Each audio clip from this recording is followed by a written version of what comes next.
of people. I think we all have had our coffee this morning. We have sharpened our elevator speech, but more importantly, I'm delighted to be here. Why am I delighted to be here is something I want to share with you. I have the best job in the world. I, right now, have been given the privilege to lead an agency, which is the Minority Business Development Agency. Small agency within the Department of Commerce. One of 12 agencies within Commerce. And I usually like to give a little primer of what Commerce is, if you haven't, if you don't know about it. How many of you have done business with the Department of Commerce? This is the test. Everyone in this room should be raising their hand. And why is that? Commerce is the National Oceanic and Atmospheric Administration. You get your weather from Commerce.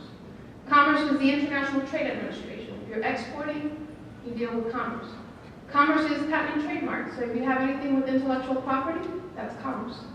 Commerce is the Census Bureau. So anything that has to do with data, where are your customers, where do they live, how much do they make, what are their preferences in many ways, that's the Census Department, that's Commerce. Commerce is also the Minority Business Development Agency, and that's the agency that I think we should all be excited about. And why? Because according to the 2007 data, there are 5.8 million minority-owned firms. I would submit to you that today that number has grown significantly. The question really is for us as an agency, and this is where we distinguish ourselves from our sister agency, the Small Business Administration, is at MBDA we like to talk about growth. We like to talk about big. We like to talk about opportunities. We like to talk about scaling up and making a difference that is impactful in terms of revenues, but also in terms of job creation. So that's why MBDA has a unique role to play, particularly today. And I have to thank just the wonderful leadership of so many people, in particular, obviously, Craig Miller for his kind words, for his vision and his leadership. Ulyss Payne for the work that he does as a member of this organization as well. But also the many individuals who made this event happen in collaboration. And that's Hans Bonner, who is going to be speaking to you in a bit. But Hans really had this idea. His team came together. We had a brief conversation in Detroit during our national training conference. That was less than 45 days ago. And we thought about how I'm going to put this all together. And everyone came to the table. We brought our resources, and you are here today. So thank you all for taking the time, the energy, and the resources to come to this event and to really help us obtain something that's important. We always talk about access to capital. Access to capital. Where is the capital? It's like trying to find a needle in a haystack. I'm going to invite you to think about it differently. The capital is there. There's a lot of capital. Not just in the US, but around the world. The question is, how do we ensure that those individuals who are looking at opportunities and investment understand what minority businesses are all about? And when I speak later on today, excuse me, at the luncheon, I usually say this is not altruism. You're not doing me a favor.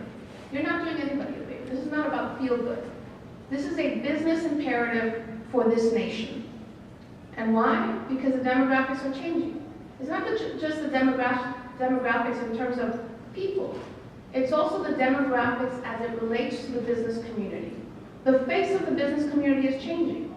Those of you who understand the growth of minority businesses will be at the forefront of this great tsunami, as I like to say, that's happening in our country.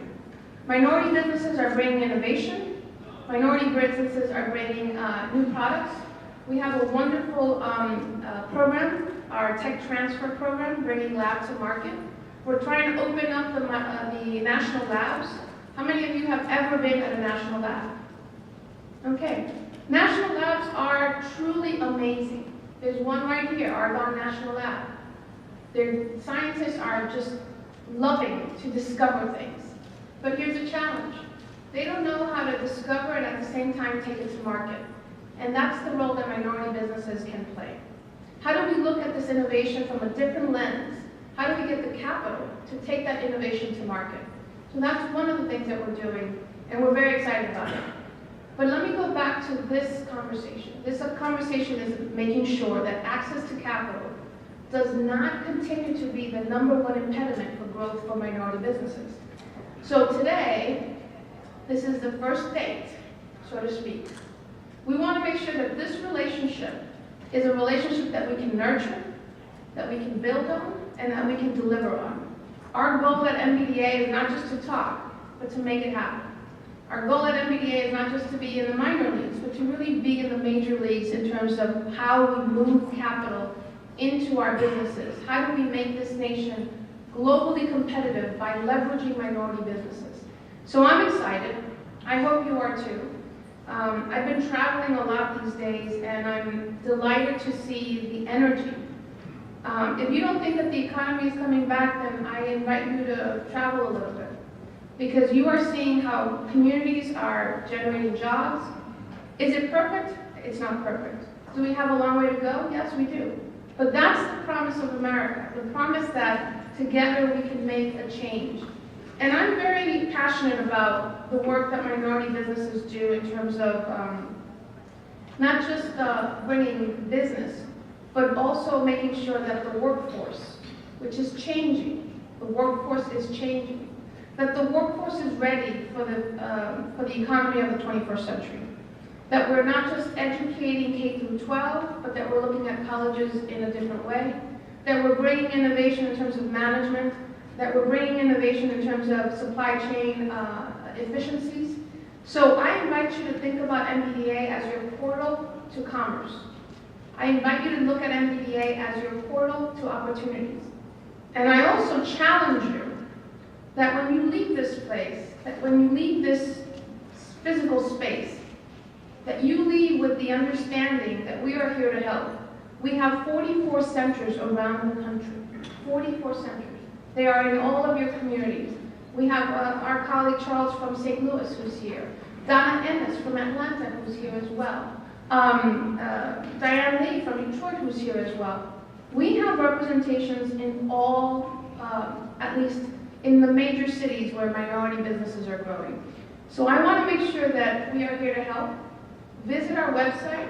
We're talking about many different issues. We're building collaborations around the country, around the federal government, and I'll leave you with this. We were invited just recently to serve on the board of an advisory board for the comptroller of the city of New York. It's a great opportunity. When you think about the comptroller of the city of New York, $162 billion pension fund. That is important. We are working to make sure that the policies of tomorrow do not continue to have the disadvantages. We are working to make sure that the programs of tomorrow are responsive to the demographic changes. We are here to make sure that the collaborations of tomorrow are as diverse as this group and this room. So with that, thank you very much, and thank you for making sure that MBDA continues to be your partner.